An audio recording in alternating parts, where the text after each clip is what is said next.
পদত্যাগের আনুষ্ঠানিকতা শেষে সরকারি বাসভবন বঙ্গভবন ছেড়ে গুলশানের নিজস্ব বাসভবনে পৌঁছেছেন দেশের ২২তম রাষ্ট্রপতি মোহাম্মদ শাহাবুদ্দিন। রোববার বিকেল ৩টার দিকে তিনি রাজধানীর গুলশানের ১২৩ নম্বর সড়কের নিজ বাড়ি গ্রিন ভিলায় পৌঁছান। দেশের মানুষকে প্রতিদিন সুরক্ষিত রাখার প্রত্যয় নিয়ে সেফটি কেবলস সহ এলো সেফ সিলিং ফ্যান। এর আগে দুপুর ২টা ২৫ মিনিটে কড়া নিরাপত্তার মধ্য দিয়ে তিনি বঙ্গভবন থেকে গুলশানের উদ্দেশ্যে রওনা হন।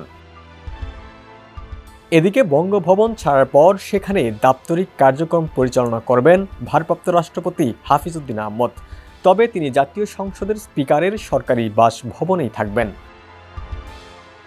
গত শুক্রবার বিকেলে জাতীয় সংসদের স্পিকার হাফিজ উদ্দিন আহমদের কাছে স্বাক্ষরযুক্ত পদত্যাগপত্র পাঠান মোহাম্মদ শাহাবুদ্দিন। পদত্যাগপত্র হাতে পাওয়ার পর সংসদ ভবনের শপথ কক্ষে সংবাদ সম্মেলন করে বিষয়টি জানান স্পিকার।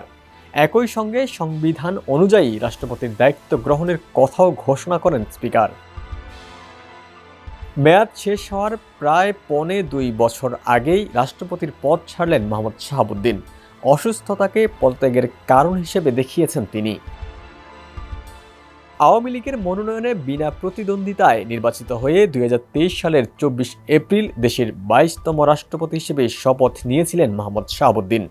রাষ্ট্রপতির মেয়াদ ৫ বছর। সেই হিসেবে তার মেয়াদ শেষ হওয়ার কথা ছিল ২০২৮ সালের এপ্রিলে। তবে মেয়াদ শেষ হওয়ার প্রায় ২১ মাস আগে বঙ্গভবন ছাড়লেন তিনি। ডেস্ক রিপোর্ট, সমকাল।